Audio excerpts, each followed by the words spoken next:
Getting to 10,000 subscribers, how long does it really take? Recently watched a video that said the average YouTuber spends 5 years getting to 10,000 subscribers with a lot of hard work. I don't really consider myself average. I don't want to be average. I'm assuming you don't want to be average. That's why I got to 10,000 subscribers in 18 months, and so can you, and we're going to talk about that today. Starts right now.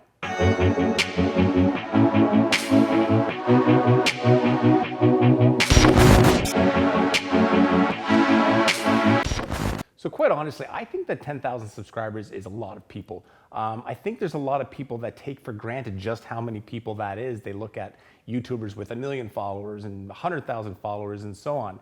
But just to put it in a little bit of perspective, this is 10,000 people. This is 10,000 people. This is 10,000 people. And this is 10,000 people. So the bottom line is, as you can see, it's a lot of people. And creating a platform that attracts that many people is something to be very proud of. So just recently, my channel, Trainer Hub, had hit the 10,000 subscriber milestone. While the channel has been active since 2008, it was like one of those things, if you ever have an app on your phone that you don't use, you don't even know what it does anymore, but yet you keep it for some reason, or like a LinkedIn account or MySpace or whatever. I had a YouTube channel since 2008. It sat there for a decade. I'd post the odd video, like just a collage of different things, but I never really did anything with it until January of 2019. Regardless, the fact remains that in January of 2019, I had 894 subscribers on my YouTube channel. That was the time where I really started to look at YouTube as a potential income stream in the future. It wasn't even monetized at that point, but I saw potential in it with everything that was changing in the digital landscape. Here we are just over 18 months later, and I now have 10,550 subscribers on my channel. It grows at about 80 to 100 subscribers a day. There's sponsorships. It's completely monetized. And over the course of that time, I posted less than a video a week on average. So if you're wondering how I defied this 5-year average rule and did all this in 18 months, stay tuned, because I'm going to give you 5 things that you can do right now to hack your way to 10K. First and foremost, the number one hack you can do is ride the COVID-19 train. I hate to take advantage of a pandemic, but I have, and I will again. And so can you. One of the great things about this pandemic, if you can say there was any great thing about this pandemic, is when it hit, I had just over a year of time put into my channel where I was actively trying to make it better. Coronavirus had a huge impact on the growth of my channel and a lot of people's channels. The traffic surge was enormous, and my channel was ready. And because of that, I got a lot of new subscribers and a lot of new traffic as part of that huge surge of traffic. Many of those people looking for exercise videos because the gyms are shut down. You can do this too, and it's not too late. It's been well speculated, it's been all over the news that there is an expectation of a second wave of this virus coming. Obviously, we don't want that, but that doesn't change the fact that you can be prepared for it, because if there's a second wave, if it's worse than the first, which they are saying it could very well could be, there's going to be another lockdown. If there's another lockdown, there's another surge of traffic on YouTube looking for workouts. So you can start right now and get your channel ready for that. Get it populated. Get 15 to 20 good workouts with excellent thumbnails, and be ready when this traffic surge hits this time, and take advantage of it, because that, more than anything else, I don't expect there's going to be a third wave, and I certainly hope there's not, but this, more than anything else, can help you grow exponentially faster. In addition to that, a recent poll in the US stated that 59% of Americans are not going to renew their gym memberships once they expire. Now again, obviously COVID-19 has a lot to do with this. It has everything to do with it. A lot of fears, a lot of uncertainties. But the interesting fact is that 56% of the people polled said that the reason they're not going to renew is because during the lockdown they found more affordable, more efficient, and more enjoyable ways to get their exercise and live a healthy lifestyle than going to the gym.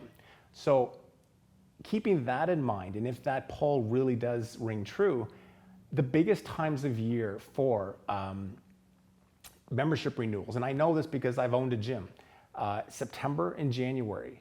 September is coming up in a few weeks, and January is going to be coming up right around the time that this second wave should end. So realistically, from September up until probably early next year, there should be a massive surge on YouTube, people that are looking for new ways to work out, potential of that second wave causing another lockdown. There's a very good chance there could be a lot of traffic there, which is why if you start today and really start putting your time in and getting ready for that, you can slow it down once things start rolling. But get your channel prepared for that, because this, more than anything else, is an opportunity, taking advantage of a bad situation, but nonetheless an opportunity to grow your channel really fast.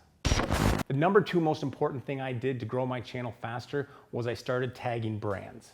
A lot of people, when they have these channels, they start looking for sponsorships right away. And I do actually encourage my clients to do that.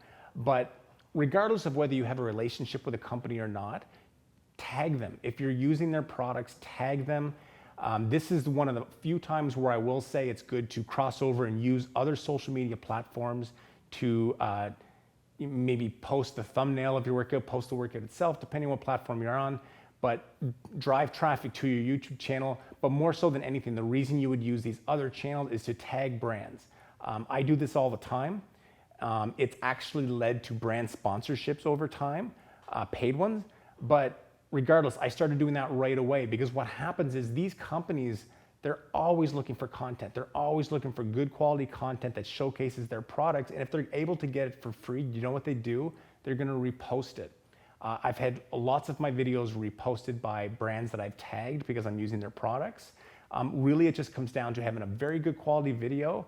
And by quality, again, watch my other videos. I'm not talking about spending a lot of money on camera gear and stuff, just a quality production in general.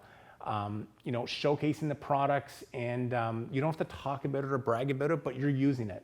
You're using it in a home environment, and just like there's a surge in people working out from home, there's a surge in people buying products for their home, which means there's going to be a huge amount of competition amongst brands trying to get their products to be the ones that are picked and put into people's homes. So start tagging brands that you use, and if I were you, I would tag one brand per workout. Don't use 5 different products and tag them all at once, because they don't really want to cross promote themselves. But if you're using a medicine ball, tag the brand that you use. Try and purposely find some products that you're using that have a brand name that has a lot of followers, because all it takes is one getting shared. And every time that happens, you're widening your audience, and you will get a huge residual of subscriptions. It's happened to me. And again, the most important thing with that is several of the times I've done this, it has actually led to paid brand sponsorships, which is more money for you. The number 3 most important hack to grow your channel that I personally have experienced is thumbnails and titles. You need to optimize this.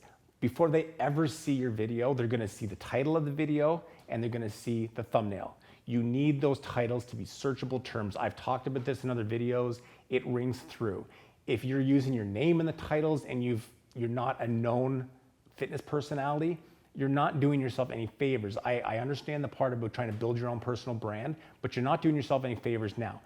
Use Google Trends, keyword terms, use terms that are searchable that will get you found easier, because it's gonna lead to more traffic and more subscriptions. Thumbnail, same thing. If somebody's searching for dumbbell workouts or bodyweight workouts or whatever it is, you wanna have a nice, colorful, polished looking thumbnail. It does not have to be a professional photo shoot, but it could be as simple as giving your camera phone, setting it for high resolution, and giving your camera phone to your husband, boyfriend, your kid for that matter. Get a nice, clear, non-blurry shot, add some text to it. There's tons of apps for that stuff if you're not a person who uses Photoshop, and make sure it's just a nice, clean looking title. Whenever you do a workout, search that workout and see what other people are doing for their thumbnails. A lot of them are just using templates to put these together, so it doesn't have to be anything like over the top, but just nice and clear. Don't use a screen cap. I don't recommend that. They tend, unless you have professional lighting, they tend to be dark, they tend to be a little bit blurry, and they're just not gonna pop off the screen. And you really need your thumbnail to jump off the screen. It's gotta be the one that stands out, that gets that click, which hopefully leads to them going to check out your channel and another subscription. So thumbnails and titles, guys. The number 4 hack to fast track your way to 10,000 subscribers is listen to your analytics. When you can experiment at first, and I do like experimentation and trying new workouts to see what sticks. However, eventually you have to start understanding and paying attention to the analytics. If your yoga workouts are getting 5 times the views and 3 times as much watch time as your dumbbell training workouts, do more yoga videos. You need to cater to the audience that's paying attention, and not so much cater to the people that are following you now, but cater to what's being found. Check your click-through rates. The click-through rate, if you don't know what that is, it's basically how many people are finding your workouts in the search engine and then clicking on it. So when they're clicking on that, it's either the title, the subject matter, or the thumbnail. But that tells you something. If you have a 20% click-through rate on a yoga video and you've got a 3% click-through rate on a kettlebell video, yoga seems to be what's getting you attention. Do more yoga. It's the best thing to do. It's going to drive more traffic. It may be boring. It may not be what you had envisioned, but over time as you grow, you can start switching back and start kind of optimizing for what you see it as. Right now, we're talking about growth, and that's going to make you grow faster. Finally, my last strategy to grow your channel much faster to 10,000 subscribers is take breaks. You need to avoid burnout doing this. And let's face it, life's going to get in the way sometimes. A lot of people have jobs aside from doing their YouTube channel, myself included. There were times over that 18 months where I had to step back because I run a marketing agency. I have clients that I have to cater to, and I can't always be shooting and performing in workouts. That's just life. It is what it is. But in 18 months, there's approximately 78 weeks. Over the course of that 78 weeks, I only published 54 videos. That's less than a video a week, but yet I still grew. Mainly the reason why I did is because once I got to a certain level where there were certain videos driving traffic, I just made sure that I added a video often enough to keep the channel feeling live and relevant. You don't want to go any more than 3 or 4 weeks without a post, because then your channel starts to look dormant and people may not subscribe because they just think maybe you're done with it. But there were times where I had to take little breaks, and I do think at one point I did take almost 2 months. There's some videos out of that 54 which were actually rehashed videos from old DVDs I produced years ago. But you have to do what you have to do, and that's what I had to do at that time. If you start getting burnt out, your work's going to suffer, you're not going to enjoy it, and ultimately you're going to be presenting a much worse version of your channel. So make the videos count. A lot of people will say quantity. I do believe in that to an extent, especially at first, to get your channel populated. But once you get your channel populated and things start to move a little bit, just make sure there's a video going up often enough to make people know you're still there and you're still working on it. That way you're not going to get burnt out. Your family, your friends, your career is not going to be affected, and you'll continue to grow your channel. So that's it, guys. Those are my 5 hacks, if you will, to grow to 10,000 subscribers in 18 months. That's all I did. Most definitely, major assist goes to the coronavirus pandemic. But as I said, that's not over yet probably. So you've still got an opportunity to benefit from that in one way or another. So start today, get ready, because most definitely out of everything I just said here, the most important thing is this potential second wave of coronavirus. Again, none of us want it. But if it is going to happen and there's going to be a lockdown, at least your channel can be ready. Aside from that, even if there's not going to be a second wave, like I said, 59% of Americans canceling their gym memberships, looking for new ways to train, they're going to be on YouTube. They're going to be on YouTube, they're going to be on apps, they're going to be looking for a lot of new things. It's another opportunity for traffic to surge and for you to be ready for that. So start right away, and good luck to you. And as I've said all along, guys, if any of you ever have questions or concerns about your channels, mark them down in the comments below. I'm always looking for subject matter to do videos on. I don't know, I know issues that I've run across in my channel. I don't know what kind of issues you're running across in your channels. Tell me what they are, and if I can, if I don't contact you directly, I'll do a video on it, because you may have questions that a lot of other people have as well. So that's it for today, guys. Have a great week, and I will talk to you soon. Take care.